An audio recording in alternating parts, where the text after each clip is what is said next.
They can raise Esslings as guardians? Could it be that Mothis has some connection with the Abyss?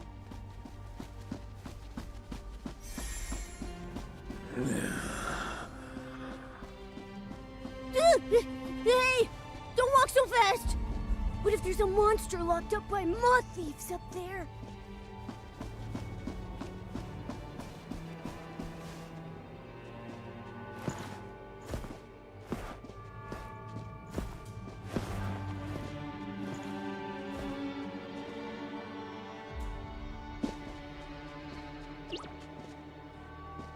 There are people inside the cocoons?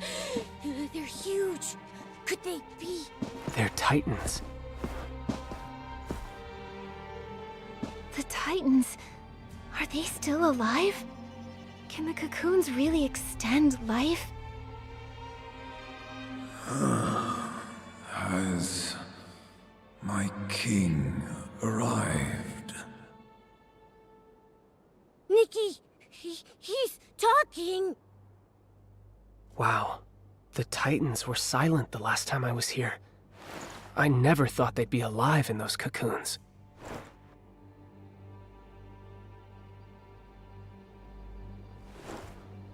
If that's the case, then why did they wake up so suddenly?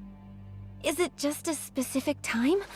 Or is it because of us? And why is Mothis preserving them here?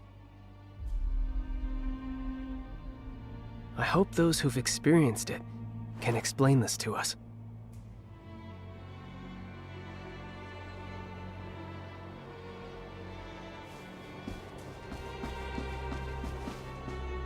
We've waited for far too long. This body, it can't hold on. Has Mothis helped my king safely transfer her soul and return to this world? This body was preserved for my king, for the sake of my king's immortality. My king's immortality? What does that mean? That question is most intriguing. Were it not you, Mothis, who did offer unto my king the art of soul transfer? Whenever my king grew old, several youths were selected. Their bodies used to carry the king's soul. This has gone on for 1,000 years. Transferring the soul of the aging Titan King into a young Titan body to achieve immortality. That's impossible. Life and death are fixed rules. How could they do something so inconceivable? How could a god even be compared to my king? We only swear fealty to the one true master of Heaven's Reach, Her Majesty Asna. Asna, she was the first Titan King. So she's been living through generations using the soul transfer method with the help of Mothis. Wait, you lot aren't...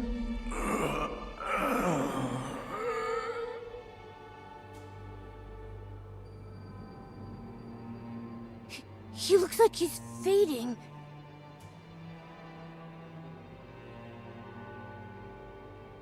I still find it hard to believe that the greatest monarch in the hearts of the Titans chose to sacrifice her own people just to achieve immortality.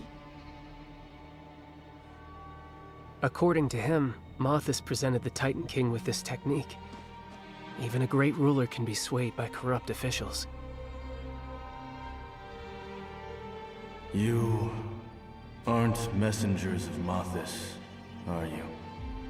They would never use a word like sacrifice. I'm sorry. We didn't mean to hide our identities. It's just that Everything we just heard was so unexpected.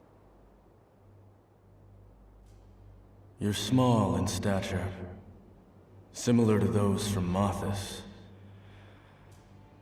Aemon's mind has long been clouded. It's no wonder he mistook you. The nutrients in the cocoons have run dry. Would you mind adding a little bit more?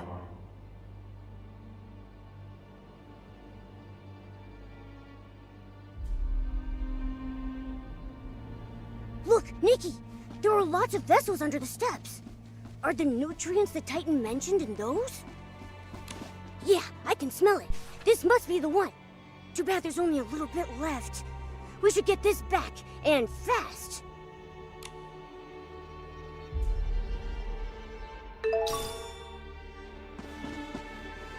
Huh?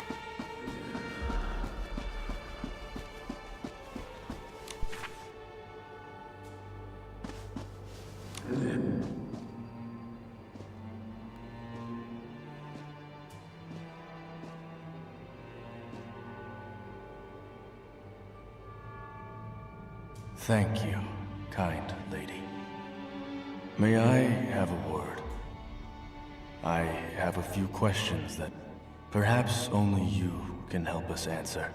You're very welcome. I have a few questions for you as well. The hosts are Heaven's Reach's darkest secret. Only a few high-ranking officials within Mothis may enter this place. Your arrival must signify that a change has occurred. Has the king successfully arrived? Or has Mothis left? I arrived here only a few days ago.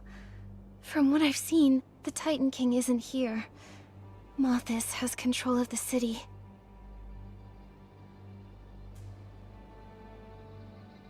The Titans completely perished 1,000 years ago. If we hadn't come here ourselves, no one would believe that Heaven's Reach still exists. So it is true.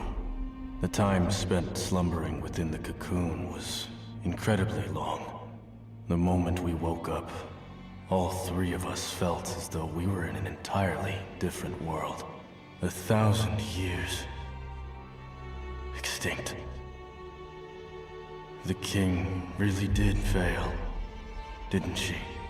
My king promised she would wait for me to repay her kindness. I know that she would never break her word. You're a liar. Still struggling with the truth.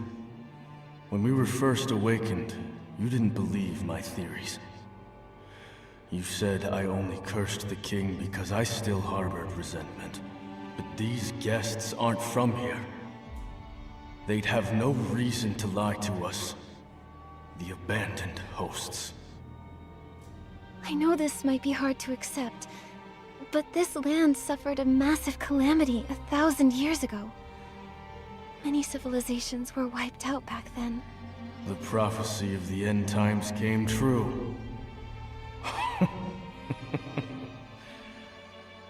There's finally one thing in this world that did not go according to her wishes. The apocalypse passed, yet Heaven's Reach remains and has welcomed new guests. Is that right?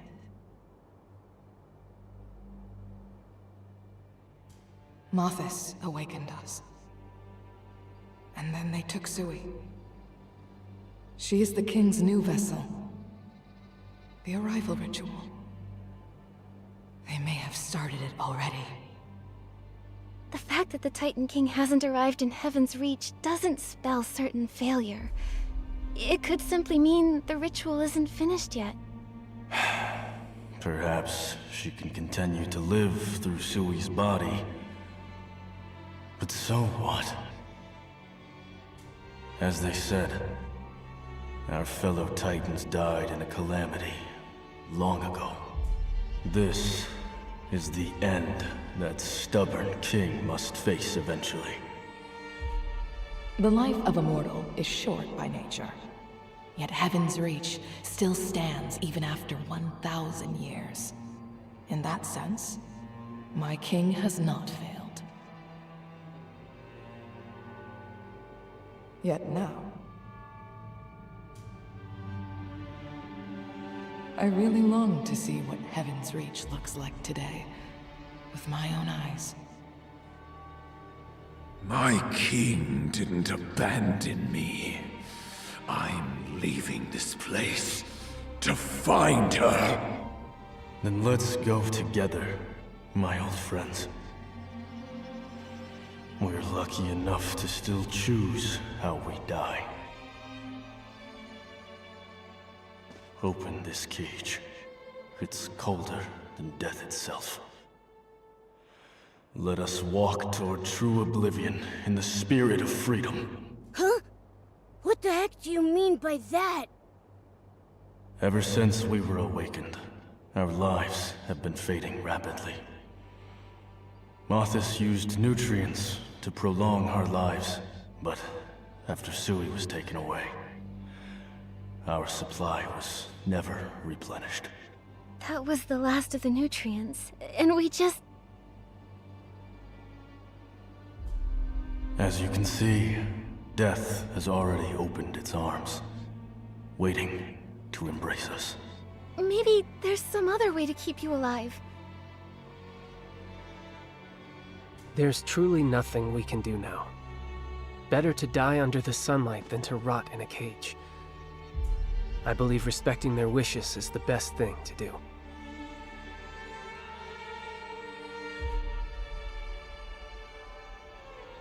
Meeting you today was the will of fate, revealed here and now.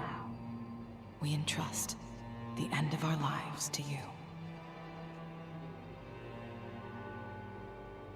Okay. I'll help you fulfill your final wish.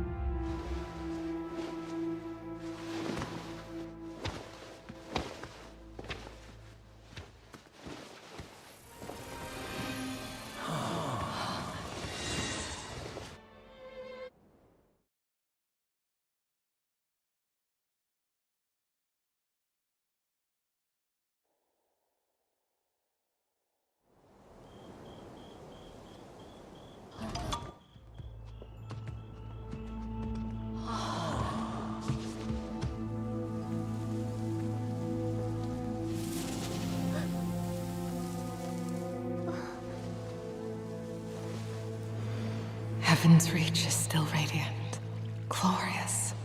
My king, everything you made will endure. My king must be there. She must be.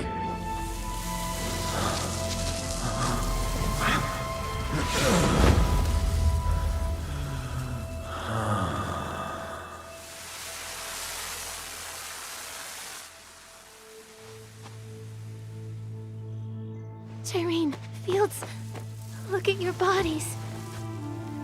It's all right, my esteemed guest. Nothing can outlast time itself. We should have left this world a long time ago. If you can tell the dying your name without it being an imposition on your culture, then Jyrene and I would both like to remember you in our final moments. Nikki, that's my name. A name that feels as warm as sunshine. Thank you so much, Miss Nikki. According to our custom, if a person of noble stature witnesses our end, the funeral is considered complete. Miss Nikki, thank you for being our witness. And may you live forever in the light. Jyrene, Fields, Amen. Goodbye.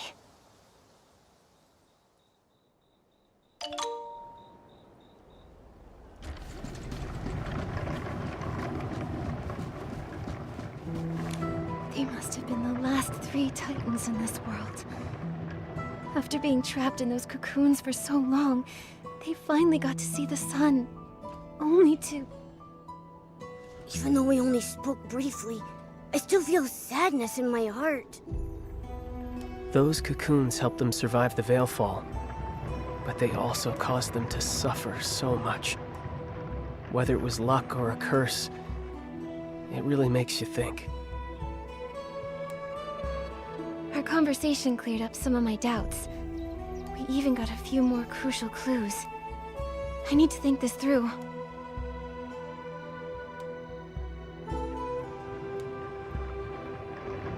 I can start the analysis with...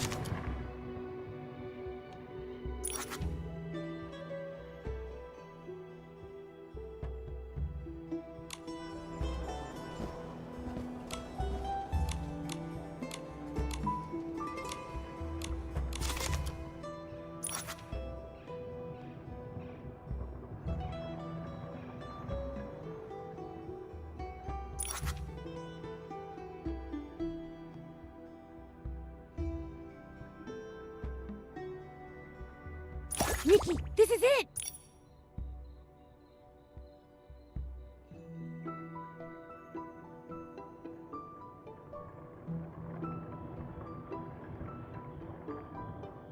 Nikki, this is it!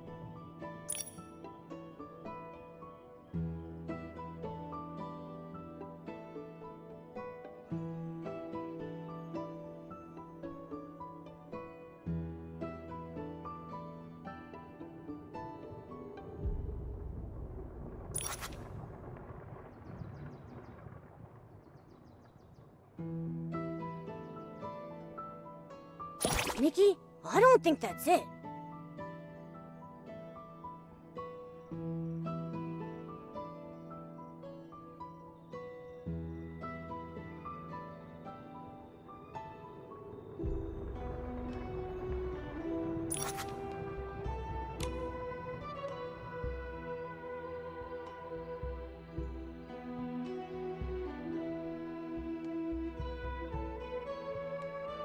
Nikki, I don't think that's it.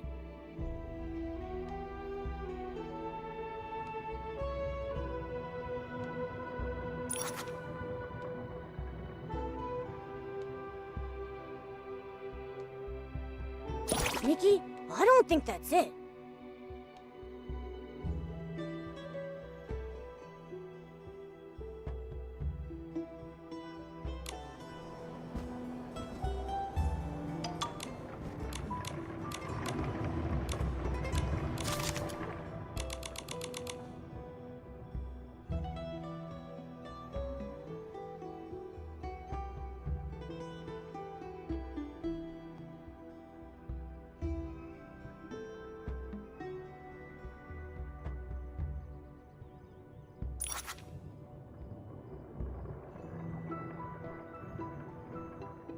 Nikki, I don't think that's it.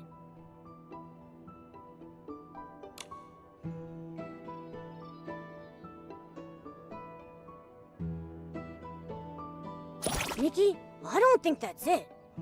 That's our Nikki, getting to the bottom of things without breaking a sweat. Did you think of anything?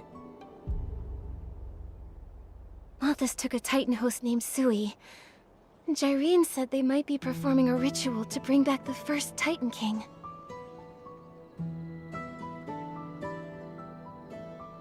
But there are no more Titans left in Heaven's Reach. So why would they bring back the Titan King? We may find out soon. We're entering the passage that leads to the Golden Court, where the Golden Feast is held. Last time I followed them in, I barely survived. Maybe the soul transfer explains why it's so mysterious and dangerous. There must be a link between the Golden Feast and the Titan King's return. If the passage and the soul transfer are related, does that mean a Titan host has walked this path before? You'll have to find that out for yourself. The passage is mysterious, but I'll do my best to help you. Then that's the path we have to take. I trust you with my safety, my ally. Huh. Being undercover, you get used to people being suspicious of you. So, your trust is incredibly precious to me. I swear on my life, I will never betray you. Whoa, wait, why so serious? Wait, is this secret passage full of knives and fire or something? I understand. I'll keep the weight of that oath in my heart. I'm a professional when it comes to being an ally. No matter what the danger may be, I promise to walk in front of Nikki. Does that ease your mind? Your meowliness? Alright, let's take a quick break and get fully prepared. And then... we'll head out.